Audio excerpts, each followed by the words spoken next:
ರಾಜ್ಯದಲ್ಲಿ ಅದರಲ್ಲೂ ಕರಾವಳಿ ತೀರದಲ್ಲಿ ಮುಂಗಾರು ಮಳೆ ಆರಂಭಿಕ ಹಂತದಲ್ಲೇ ಅಬ್ಬರಿಸ್ತಾ ಇದೆ. ಇದರ ಭಾಗವಾಗಿ ಅಥವಾ ಎಫೆಕ್ಟ್ ಅನ್ನೋ ರೀತಿಯಲ್ಲಿ ಬೀಚ್ಗಳಲ್ಲಿ ಸಮುದ್ರ ಪ್ರಕ್ಷುಬ್ಧಗೊಳ್ಳೋದಕ್ಕೆ ಸ್ಟಾರ್ಟ್ ಆಗಿದೆ. ಮಂಗಳೂರಿನ ತಣ್ಣೀರುಬಾವಿ ಬೀಚ್ನಲ್ಲಿ ಕಟ್ಟೆಚ್ಚರವನ್ನು ವಹಿಸಲಾಗಿದೆ. ಗಾಳಿ ಮಳೆಗೆ ಕಡಲ ತೀರದಲ್ಲಿ ಅಲೆಗಳ ಅಬ್ಬರ ಕೂಡ ಹೆಚ್ಚಿರುತ್ತೆ. ಸಾಮಾನ್ಯವಾಗಿ ಮಳೆ ಬಂತು ಅಂದರೆ ಕಡಲ್ ಕೊರೆತ ಮತ್ತು ಕಡಲು ಪ್ರಕ್ಷುಬ್ಧಗೊಳ್ಳುತ್ತೆ. ಕಡಲ ತೀರಕ್ಕೆ ಭಾರೀ ಗಾತ್ರದ ಅಲೆಗಳು ಅಬ್ಬರಿಸ್ತಾ ಇದೆ. ಸಮುದ್ರಕ್ಕೆ ಮೀನುಗಾರರು ಇಳಿಯದಂತೆ ಜಿಲ್ಲಾಡಳಿತ ಸೂಚನೆಯನ್ನು ಕೊಟ್ಟಿದೆ. ಕಡಲ ತೀರಕ್ಕೆ ಪ್ರವಾಸಿಗರು ಬಾರದಂತೆ ಬಂದರೆ ಕೆಲವರಿಗೆ ಗೊತ್ತಾಗಲ್ಲ, ಅಂದರೆ ಘಟ್ಟದಿಂದ ಮೇಲಿರೋರಿಗೆ ಅಲೆಗಳ ಬೋರ್ಗಿರತೆ ಏನು ಅನ್ನೋದು ಗೊತ್ತಿರಲ್ಲ, ಅಲ್ಲಿರೋರಿಗೆ ಗೊತ್ತಾಗುತ್ತೆ, ಹೋಗಲ್ಲ. ಸೊ ಪ್ರವಾಸಕ್ಕಂತ ಬಂದವರು ಸುಂದರವಾಗಿ ಕಾಣಿಸ್ತಾ ಇದೆ ಅಂತ ವಿಡಿಯೋ ಮಾಡ್ಕೊಳ್ಳೋಕ್ಕೋ ಅಥವಾ ಫೋಟೋ ತೊಗೊಳ್ಳೋದಕ್ಕೆ ಹೋಗಿ ಅಪಾಯಕ್ಕೆ ಸಿಕ್ಕಾಕೊಳ್ಬಾರ್ದು ಅಂತ ಅಲ್ಲಿ ಪ್ಯಾಟ್ರೋಲಿಂಗ್ ವ್ಯವಸ್ಥೆಯನ್ನು ಕೂಡ ಮಾಡಿದ್ದಾರೆ. ಮತ್ತು ಸುತ್ತ ಈ ಥರದ ಟೈಮ್ನಲ್ಲಿ ಏನು ಮಾಡ್ತಾರೆ, ನೆಟ್ ಹಾಕಿಬಿಡ್ತಾರೆ. ಸ್ವಲ್ಪ ದೂರದಿಂದಲೇ ನೆಟ್ ಹಾಕೋದಕ್ಕೆ ಸ್ಟಾರ್ಟ್ ಮಾಡ್ತಾರೆ, ಒಳಗಡೆ ಹೋಗಬಾರ್ದು ಎಕ್ಸೆಪ್ಟ್ ಅಲ್ಲಿ ಕೆಲಸ ಮಾಡೋ ಮೀನುಗಾರರು ಅಂತ. ನೀವು ವಿಜುವಲ್ಸನ್ನು ಕೂಡ ಗಮನಿಸ್ತಾ ಇದ್ದೀರಾ. ಕಡಲ ತೀರ ಹತ್ತಿರಕ್ಕೆ ಹೋಗೋದಕ್ಕೆ ಬಿಡ್ತಾ ಇಲ್ಲ. ಆಮೇಲೆ ತಣ್ಣೀರುಬಾವಿ ಬೀಚ್ ಇದೆಯಲ್ಲ, ಇದು ಪ್ರವಾಸಿಗರ ಹಾಟ್ಸ್ಪಾಟ್ ಬೀಚ್ ಕೂಡ ಹೌದು.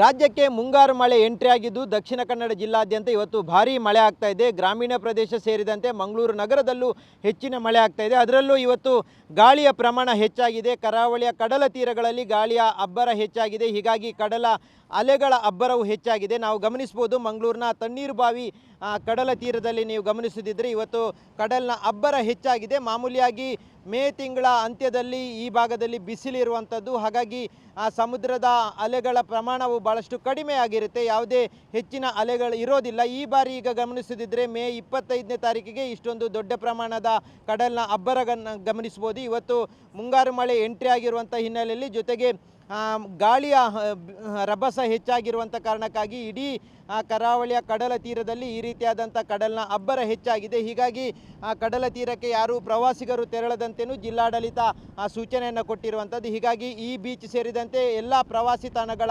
ಬೀಚ್ಗಳನ್ನು ಇವತ್ತು ಕ್ಲೋಸ್ ಮಾಡಲಾಗಿದೆ. ಸಂಪೂರ್ಣವಾಗಿ ಕಡಲ ತೀರದಲ್ಲಿ ಹಗ್ಗವನ್ನು ಕಟ್ಟಿರುವಂಥದ್ದು, ಜೊತೆಗೆ ಕೆಂಪು ಬಣ್ಣದ ಬಾವುಟವನ್ನು ಹಾಕಿರುವಂಥದ್ದು, ಅಂದರೆ ಯಾರು ಪ್ರವೇಶ ಮಾಡಬಾರ್ದು ಅನ್ನುವಂಥ ಹಿನ್ನೆಲೆಯಲ್ಲಿ ಈ ರೀತಿಯಾದಂಥ ಸೂಚನಾ ಫಲಕಗಳನ್ನು ಹಾಕಲಾಗಿದೆ. ಇವತ್ತು ಕಡಲಿನ ಅಬ್ಬರ ಹೆಚ್ಚಾಗಿರುವಂಥ ಹಿನ್ನೆಲೆಯಲ್ಲಿ ಪ್ರವಾಸಿಗರು ಸೇರಿದಂತೆ ಯಾರು ಕಡಲ ತೀರಕ್ಕೆ ಇಳಿಯಬಾರ್ದು. ತಗ್ಗು ಪ್ರದೇಶಗಳಾಗಿರ್ಬೋದು ಅಥವಾ ನೀರು ನಿಲ್ಲುವಂಥ ಪ್ರದೇಶ, ನದಿ ತೀರಗಳು, ಸಮುದ್ರ ತೀರಗಳು, ಈ ಎಲ್ಲ ಕಡೆಗಳಲ್ಲೂ ಯಾರೂ ಇಳಿಯಬಾರ್ದು ಅನ್ನುವಂಥ ಸೂಚನೆಯನ್ನು ಜಿಲ್ಲಾಡಳಿತ ಕೊಟ್ಟಿರುವಂಥದ್ದು. ಈ ಹಿನ್ನೆಲೆಯಲ್ಲಿ ಪ್ರವಾಸಿಗರು ಬರುವಂಥ ಕಡಲ ತೀರಗಳೇನಿದೆ, ಈ ಕಡಲ ತೀರಗಳಿಗೆ ಯಾರು ಪ್ರವೇಶ ಮಾಡಬಾರ್ದು, ನೀರಿಗೆ ಇಳಿಬಾರ್ದು ಅನ್ನುವಂಥ ಸೂಚನೆಯನ್ನು ಕೊಟ್ಟಿದ್ದಾರೆ. ಈ ಹಿನ್ನೆಲೆಯಲ್ಲಿ ಜೀವರಕ್ಷಕ ತಂಡದ ಸಿಬ್ಬಂದಿಗಳಾಗಿರ್ಬೋದು, ಕರಾವಳಿ ಕಾವಲು ಪಡೆಯ ಪೊಲೀಸರಾಗಿರ್ಬೋದು, ಎಲ್ಲರೂ ಇವತ್ತು ಇಲ್ಲಿ ಭದ್ರತೆಯನ್ನು ಕಲ್ಪಿಸಿರುವಂಥದ್ದು. ಯಾರು ಸಮುದ್ರ ತೀರಕ್ಕೆ ಇಳಿಯದಂತೆ ಸೂಚನೆಯನ್ನು ಕೊಡಲಾಗಿದೆ. ಹೀಗಾಗಿ ಇಡೀ ಕಡಲ ತೀರದಲ್ಲಿ ಈ ರೀತಿಯಾದಂಥ ಭದ್ರತೆಯನ್ನು ಕಲ್ಪಿಸಲಾಗಿದೆ. ಕಡಲಿನ ಅಬ್ಬರ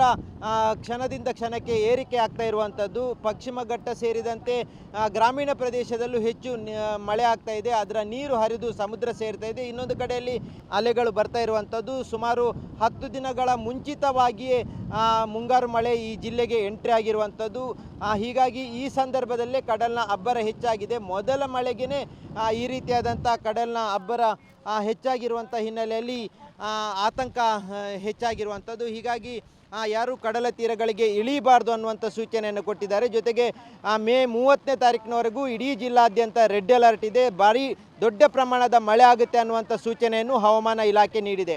ಕ್ಯಾಮ್ರಾಮ್ಯಾನ್ ನಿಶಾಂತ್ ಜೊತೆ ಸುಖಪಾಲ್ ಪಳಲಿ, ಪಬ್ಲಿಕ್ ಟಿವಿ, ಮಂಗಳೂರು.